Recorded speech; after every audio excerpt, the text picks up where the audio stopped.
Kerala PSC പരീക്ഷകൾക്ക് തയ്യാറെടുക്കുന്ന എല്ലാ ഉദ്യോഗാർത്ഥികൾക്കും ഒരു പുതിയ ഈ വീഡിയോയിലേക്ക് സ്വാഗതം.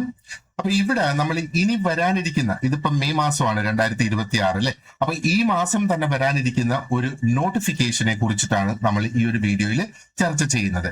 അത് ഈ പോസ്റ്റിലേക്കാണ്, schedule caste development officer grade 2. അപ്പോ ഇതിന്റെ എലിജിബിലിറ്റി, സിലബസ് ആൻഡ് നമ്മൾ എങ്ങനെ അതിന് പ്രിപ്പയർ ചെയ്യണം എന്നുള്ള ആ ഒരു സ്ട്രാറ്റജി ആൻഡ് ഒരുപാടധികം ഡൗട്ട്സ് നിങ്ങളിൽ പലരും എന്നോട് ചോദിച്ചിട്ടുണ്ട്. അപ്പോൾ അതെല്ലാം കൂടെ കൂട്ടി യോജിപ്പിച്ച് ഞാൻ ഈ ഒരു വീഡിയോയിൽ അത് പറയാം. സോ ആദ്യം തന്നെ എന്തുകൊണ്ട് ഈ ഒരു നോട്ടിഫിക്കേഷൻ വരുന്നു എന്ന് പറയാനാണെങ്കിൽ, മെയ് 11-ന്, അതായത് 2 ദിവസം മുന്നേ നടന്ന കമ്മീഷൻ യോഗത്തില് അവരൊരു തീരുമാനം എടുത്തിട്ടുണ്ട്, ഈ ഒരു തസ്തികയ്ക്ക് നോട്ടിഫിക്കേഷൻ വിളിക്കാം എന്നുള്ളത്. ഇവിടെ നോക്കുക, 5ാമത് കൊടുത്തിരിക്കുന്നത് അതാണ്, പട്ടികജാതി വികസന വകുപ്പിൽ പട്ടികജാതി വികസന ഓഫീസർ ഗ്രേഡ് 2. അപ്പോ ആദ്യം എനിക്ക് കിട്ടിയ ചില ചോദ്യങ്ങള്, ഇത് SC/ST മാത്രമേ അപ്ലൈ ചെയ്യാൻ കഴിയുമോളോ എന്നുള്ള ചോദ്യമാണ് ആദ്യം കിട്ടിയത്. എന്നാ പറയട്ടെ, ഇത് സ്പെഷ്യൽ റിക്രൂട്ട്മെന്റ് അല്ല. ഈ സ്ക്രീനിൽ താഴെ നോക്കിക്കഴിഞ്ഞാൽ സ്പെഷ്യൽ റിക്രൂട്ട്മെന്റ് ഇവിടെ കൊടുത്തിട്ടുണ്ട്. ഇത് ജനറൽ റിക്രൂട്ട്മെന്റ് തന്നെയാണ്. അപ്പോ എല്ലാവർക്കും ഇതിന് അപ്ലൈ ചെയ്യാം. അതായത് ക്വാളിഫൈഡ് ആയിട്ടുള്ള എല്ലാവർക്കും ഈ ഒരു പോസ്റ്റിന് അപ്ലൈ ചെയ്യാവുന്നതാണ്. So let us see more about this. ഇതിന്റെ മുന്നേ ഒരു നോട്ടിഫിക്കേഷൻ വന്നത് 2017-ലാണ്. അത് 404/2017 ആ ഒരു നോട്ടിഫിക്കേഷന്റെ നമ്പർ. അപ്പൊ ഇത് ഷെഡ്യൂൾ കാസ്റ്റ് ഡെവലപ്മെന്റ് ഡിപ്പാർട്ട്മെന്റിലേക്കാണ്. പോസ്റ്റിന്റെ പേര് schedule caste development officer grade 2 എന്നുള്ളതാണ്. അപ്പോൾ ഈ 2017 വന്ന നോട്ടിഫിക്കേഷനിൽ പറഞ്ഞിരിക്കുന്ന സാലറി സ്കെയിൽ 30,700 to 65,400. എന്നാൽ അത് ഇപ്പം ഒത്തിരി അധികം റിവിഷൻസ്, പ്രത്യേകിച്ചും കേരളത്തിന്റെ ആ ഒരു 11th പേ റിവിഷൻ അനുസരിച്ച് ഈ ഒരു സ്കെയിലിന് ഇനി വരേണ്ടിയത് 43,400 മുതൽ തുടങ്ങി 91,200 വരെയുള്ള ആ ഒരു സ്കെയിലാണ് ഇനി ഇതിന് ആപ്ലിക്കബിൾ ആയിട്ട് വരിക. അപ്പോൾ ആ ഡീറ്റെയിൽസ് എല്ലാം വ്യക്തമായിട്ട് നമുക്ക് അറിയാൻ കഴിയുന്നത് ആ ഒരു നോട്ടിഫിക്കേഷൻ അവർ പബ്ലിഷ് ചെയ്യുമ്പോഴാണ്. ചിലപ്പോൾ നാളെയോ മറ്റന്നാളോ ഈ ആഴ്ചയോ എന്തായാലും ഈ മാസം തന്നെ ഇതിന്റെ നോട്ടിഫിക്കേഷൻ നമുക്ക് പ്രതീക്ഷിക്കാവുന്നതാണ്. ഇനി ഇതിന്റെ ക്വാളിഫിക്കേഷൻ നമുക്ക് ക്വിക്ക് ആയിട്ടൊന്ന് ഡിസ്കസ് ചെയ്യാം. അപ്പൊ ഇവിടെ പറഞ്ഞിരിക്കുന്നത് must possess MA, MSc, MCom, MSW degree from A recognised university. അതായത് ഒന്നുകിൽ MA എന്ന് മാത്രമേ പറഞ്ഞിട്ടുള്ളേ, അല്ലെങ്കിൽ MSc, അല്ലെങ്കിൽ MCom, അല്ലെങ്കിൽ MSW ഡിഗ്രി ഒരു റെക്കഗ്നൈസ്ഡ് യൂണിവേഴ്സിറ്റിയിൽ നിന്ന്. അപ്പൊ നമുക്കറിയാം ഇതെല്ലാം PG ആണ് ഇവിടെ ആവശ്യപ്പെട്ടിരിക്കുന്നത് അല്ലെ. ഇനി ഒരു പ്രിഫറൻസിന്റെ നോട്ട് ഇവിടെ കൊടുത്തിട്ടുണ്ട്. അവിടെ പറഞ്ഞിരിക്കുന്നത് എന്താണ്? Preference will be given to candidates with MSW അല്ലെങ്കിൽ post graduate degree in social welfare or sociology or anthropology. അപ്പൊ ഇവിടെ ഒരു പ്രിഫറൻസ് നോട്ട് എന്ന് നമ്മൾ പറയുമ്പോ, അപ്പോ ഒരു കാൻഡിഡേറ്റിന് MSW ഇല്ല എന്ന് വിചാരിക്കുക, അല്ലെങ്കിൽ സോഷ്യൽ വെൽഫെയറോ സോഷ്യോളജിയോ ആന്ത്രോപോളജിയോ ഇല്ല എന്ന് വിചാരിക്കുക. മറ്റ് ഏതെങ്കിലും ഒരു കോഴ്സാണ് അവർ ചെയ്തിട്ടുള്ളത്.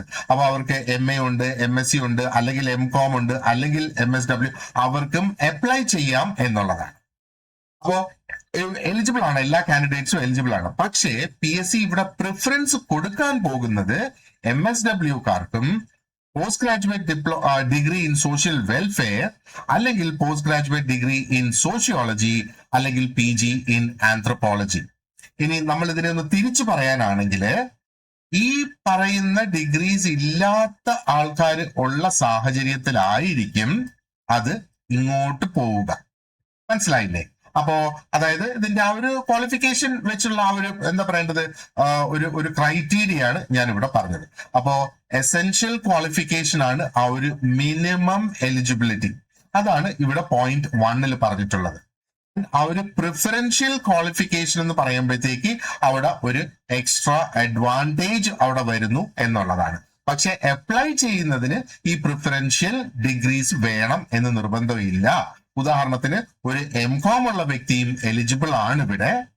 എന്നാൽ അതേസമയം MSW ഉള്ള ഒരു വ്യക്തിയും കൂടെ അപ്ലൈ ചെയ്യുവാണെന്നുണ്ടെങ്കിൽ ആ MSW ഉള്ള വ്യക്തിക്കായിരിക്കും MComന് മുകളിൽ പ്രിഫറൻസ് അവിടെ വരിക എന്നുള്ളതാണ് അവർ ഇവിടെ പറഞ്ഞിട്ടുള്ളത്. അത്രയും മാത്രമേ നമ്മൾ ഇതിൽ മനസ്സിലാക്കേണ്ടതായിട്ടും ഉള്ളൂ. ഓക്കെ, ഇനി നമുക്ക് കടക്കേണ്ടിയ മറ്റൊരു പ്രധാനപ്പെട്ട ടോപ്പിക്കാണ് ഇതിന്റെ സിലബസ് എന്ന് പറയുന്നത്.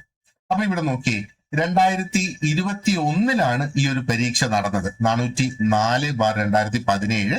ഇതോടൊപ്പം ഇതേ സിലബസ് വെച്ചിട്ട് മറ്റൊരു പരീക്ഷയും കൂടെ ഇതോടൊപ്പം തന്നെ ആ ഒരു സമയത്ത് നടത്തിയിട്ടുണ്ടായിരുന്നു 2021. അന്ന് കൊടുത്തിരിക്കുന്ന സിലബസ് ഇതായിരുന്നു: part 1 general knowledge, part 2 general English and part 3 simple arithmetic. ഇത്രയും മാത്രമായിരുന്നു കൊടുത്തിരുന്നത്. അപ്പോ ഇത് മാത്രമേ ഉള്ളൂ എന്ന് ഒന്ന് കൃത്യമായിട്ട് അറിയുന്നതിന് വേണ്ടി ഞാൻ ആ ഒരു പരീക്ഷ പേപ്പർ, ചോദ്യ പേപ്പറും കൂടെ ഞാൻ ഒന്ന് ചെക്ക് ചെയ്തു എന്നുള്ളതാണ്. അപ്പൊ എനിക്ക് മനസ്സിലാക്കാനായിട്ട് സാധിച്ചത്, ആദ്യത്തെ 20 ചോദ്യങ്ങൾ എന്ന് പറയുന്നത് കേരള ഹിസ്റ്ററി, കൾച്ചർ ആൻഡ് റെനൈസൻസിനെ അടിസ്ഥാനപ്പെടുത്തിയായിരുന്നു. അത് കഴിഞ്ഞുള്ള 10 ചോദ്യങ്ങള് ലോ, കോൺസ്റ്റിറ്റ്യൂഷൻ ആൻഡ് റൈറ്റ്സ് ആണ്. അപ്പൊ അത് നാച്ചുറൽ ജസ്റ്റിസിനെ ബേസ് ചെയ്ത് വന്ന്, ചൈൽഡ് ലേബർ ലോയിനെ ബേസ് ചെയ്ത് വന്നു, ജുഡീഷ്യൽ റിവ്യൂവിനെ ബേസ് ചെയ്ത് വന്ന്, നാഷണൽ കമ്മീഷൻ ഫോർ വിമൻ അത് ബേസ് ചെയ്ത് വന്നു, RTE ആക്ട് വന്നു, എമർജൻസി പ്രൊവിഷൻസ് വന്നു, ആർട്ടിക്കിൾ 368, ഹ്യൂമൻ റൈറ്റ്സ് ആർട്ടിക്കിൾ 21. ഇത്രയും ബേസ് ചെയ്താണ് ഇവിടെ വന്നത്. പക്ഷേ ഇത് നമ്മുടെ സിലബസിൽ നോക്കിയാൽ സ്പെസിഫിക്കലി പറഞ്ഞിട്ടുണ്ടോ? പറഞ്ഞിട്ടില്ല. ഇനി നമുക്ക് അടുത്ത 32 മുതൽ 38 വരെയുള്ള ചോദ്യങ്ങൾ വന്നത് പബ്ലിക് അഡ്മിനിസ്ട്രേഷൻ ആൻഡ് ലോക്കൽ ഗവർണൻസിനെ ബേസ് ചെയ്താണ്. ആൻഡ് 39 മുതൽ 43 വരെയുള്ള ചോദ്യങ്ങൾ ജോഗ്രഫി ആൻഡ് സെൻസസിനെ അടിസ്ഥാനപ്പെടുത്തിയിട്ടുള്ള ചോദ്യങ്ങളാണ് അതിനകത്ത് വന്നത്. ഇനി 45 മുതൽ 55 വരെ Kerala development, economy, society. Okay. And 56 മുതൽ 65 വരെ കമ്പ്യൂട്ടർ ആൻഡ് IT ആക്ടിനെ ബേസ് ചെയ്ത്. അപ്പൊ അവിടെ മെമ്മറി വന്ന്, FTP, spreadsheet, open source software, internet, IPv6 ഇങ്ങനെയൊക്കെയുള്ള ടോപ്പിക്സിനെ ബേസ് ചെയ്താണ് അവിടെ ചോദ്യങ്ങൾ വന്നത്. ഇനി 66 മുതൽ 85 വരെ ജനറൽ ഇംഗ്ലീഷ് ആയിരുന്നു. ആൻഡ് 86 മുതൽ 100 വരെ സിമ്പിൾ അരിത്മെറ്റിക്കും മെന്റൽ എബിലിറ്റിയും. എന്നാൽ നമുക്ക് സിലബസിൽ സ്പെസിഫിക് ആയിട്ട് പറഞ്ഞിരിക്കുന്നത് എന്തൊക്കെയാണ്? Part 1 general knowledge, part 2 general English, part 3 arithmetic. വേറെ ഒന്നും ഇവിടെ പ്രത്യേകിച്ച് പറഞ്ഞിട്ടില്ല. ആ ഒരു സമയത്ത് ഇങ്ങനെയായിരുന്നു അതിന്റെ ആ ഒരു സിലബസ് വരുന്നത്. എന്നാൽ ചില കേസിൽ ഡീറ്റെയിൽ ആയിട്ടുള്ള സിലബസ് തന്നെ വേറെ കൊടുക്കുകയും ചെയ്യും. പക്ഷെ ഈ ഒരു പോസ്റ്റിന് 2021 നടന്ന പരീക്ഷയ്ക്ക് ഇങ്ങനെയാണ് സിലബസ് കൊടുത്തിരുന്നത്. സോ അപ്പൊ നമ്മൾ ചോദ്യ പേപ്പറും കൂടെ നോക്കേണ്ടത് വളരെയധികം ഇമ്പോർട്ടന്റ് ആണ്. അതുകൊണ്ടാണ് ചോദ്യ പേപ്പറൂടെ ഞാൻ നോക്കിയത്. ഇനി എന്തായിരിക്കും ഇനി വരാൻ പോകുന്ന നമ്മുടെ ആ ഒരു ആന്റിസിപ്പേറ്റഡ് അല്ലെങ്കിൽ എക്സ്പെക്ടഡ് സിലബസ് എന്ന് നമുക്കൊന്ന് നോക്കാം. അപ്പൊ നേരത്തെ ഈ ഗ്രേഡ് 2 എക്സാമിന് സിമ്പിൾ GK, ഇംഗ്ലീഷ്, അരിത്മെറ്റിക് അവർ പറഞ്ഞിരുന്നു അല്ലെ. അപ്പൊ കറന്റ് ആയിട്ടുള്ള PSCയുടെ ഒരു ട്രെൻഡ്, പ്രത്യേകിച്ചും സ്പെഷ്യലൈസ്ഡ് ആയിട്ടുള്ള ഓഫീസർ പോസ്റ്റ്, നമ്മളിപ്പോ ഈ പറഞ്ഞതുപോലെ അതിൽ ജനറൽ പാർട്ട് വരാം, ആൻഡ് സബ്ജക്ട് സ്പെസിഫിക് ആയിട്ടുള്ള ആ ഒരു പ്രൊഫഷണൽ പാർട്ടും വരും.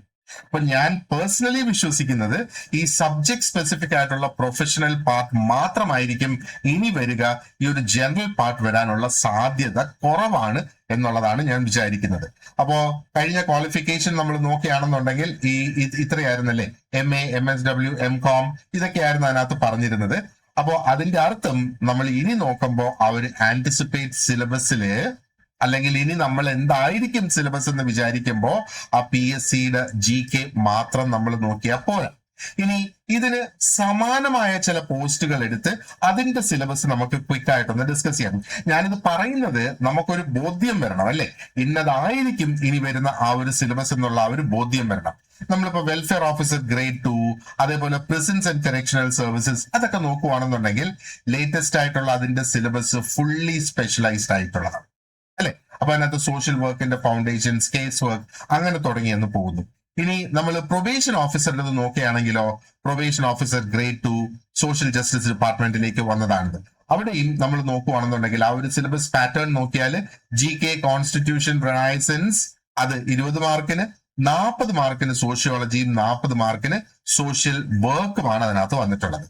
ഇനി നമ്മൾ ഇൻവെസ്റ്റിഗേറ്റർ, ആന്ത്രോപോളജി, സോഷ്യോളജി, KIRTADS അവിടെയും നമ്മൾ ഇത് നോക്കുന്നത്. കാരണം ഇത് ഈ പ്രിഫറൻഷ്യൽ സബ്ജക്ട്സിനകത്ത് സോഷ്യോളജിയും ആന്ത്രോപോളജിയും ഉള്ളത് കൊണ്ടാണ് ഈ ഒരു സിലബസും കൂടെ ഞാൻ ഒന്ന് എടുത്ത് നോക്കിയത്. അപ്പൊ അവിടെ ആന്ത്രോപോളജി വരുന്നുണ്ട്, സോഷ്യോളജി ഉണ്ട്, സോഷ്യൽ പ്രോബ്ലംസ് ഉണ്ട്, കാസ്റ്റ് സ്റ്റഡീസ് ഉണ്ട്, ഡെവലപ്മെന്റ് ഉണ്ട്, social exclusion and research methods. ഇത്രയാണ് അതിനകത്ത് വന്നിട്ടുള്ളത്. ആൻഡ് നമ്മൾ SC ഡെവലപ്മെന്റ് ഓഫീസർ ഗ്രേഡ് 1 പഴയ സിലബസ് നോക്കുകയാണെന്നുണ്ടെങ്കിൽ അത് ഈ ഒരു ഡിപ്പാർട്ട്മെന്റുമായിട്ട് ഡയറക്ട്ലി കണക്റ്റഡ് ആണ്.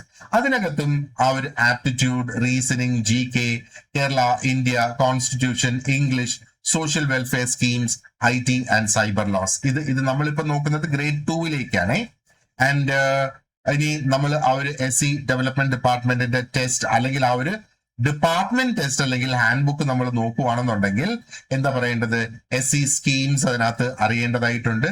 Grants, hostels, model residential schools, Ambedkar അല്ലെങ്കിൽ അയ്യങ്കാളി റിലേറ്റഡ് ആയിട്ടുള്ള facts, article 17, department history, SC population, scholarship and welfare schemes detailed appeared in the 2025 departmental test.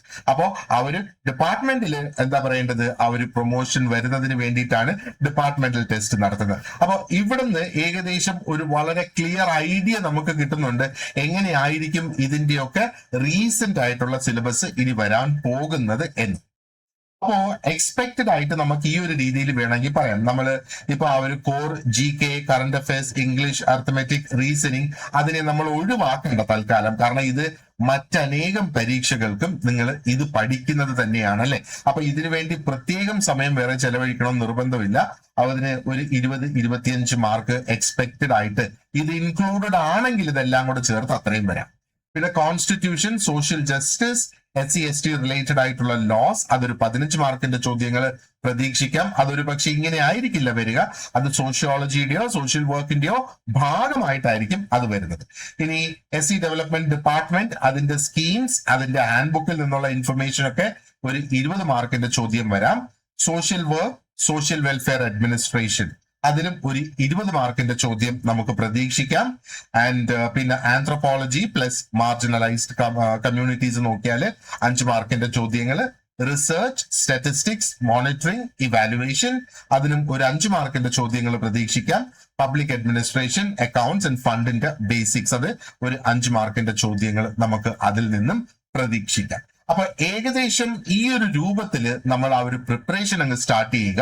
Preparation start ചെയ്തിട്ട് എന്താ പറയേണ്ടത്, അതിന്റെ ആ ഒരു എക്സാമിന്റെ ആക്ച്വൽ സിലബസ് നമുക്ക് കിട്ടുമ്പോൾ അതിൽ നിന്ന് സ്ട്രീം ലൈൻ ചെയ്ത് ആ സിലബസിന്റെ ടോപ്പിക്സിലേക്ക് പഠനം അങ്ങ് മാറ്റിയാൽ മതി. കാരണം നമുക്ക് അതിന്റെ സിലബസ് കിട്ടുന്നത് ആ ഒരു മാസം, ഏത് മാസമാണോ ഈ പരീക്ഷ നടക്കുന്നത് അതിന്റെ ടൈം ടേബിൾ വരുമ്പോൾ മാത്രമേ നമുക്ക് സിലബസ് കിട്ടുള്ളൂ. ഇപ്പൊ ഏകദേശം അടുത്ത വർഷം ആയിരിക്കും ഈ ഒരു പരീക്ഷ ഒരു പക്ഷേ കണ്ടക്ട് ചെയ്യുന്നത്. അപ്പൊ അങ്ങനെയാണെങ്കിൽ നമുക്ക് ഏകദേശം ഒരു 60-70 ദിവസം കിട്ടും പരീക്ഷയ്ക്ക് മുന്നേ ആ സിലബസ് അനുസരിച്ച് നമുക്ക് മാപ്പ് ചെയ്ത് ആ കറക്റ്റ് ഡീറ്റെയിൽസിലേക്ക് എത്തുന്നതിന് വേണ്ടി. അപ്പോൾ നമുക്ക് ആവശ്യമില്ലാത്തത് നമ്മളിപ്പോൾ പ്രിപ്പയർ ചെയ്യുന്നതിൽ നിന്ന് എടുത്തു മാറ്റി എക്സ്ട്രാ ആയിട്ട് ആവശ്യമുള്ള ടോപ്പിക്സ് അതിനകത്ത് ആഡ് ചെയ്ത് നമുക്ക് ആ ലെസൺസ് അവിടെ കംപ്ലീറ്റ് ചെയ്യാനായിട്ട് സാധിക്കും.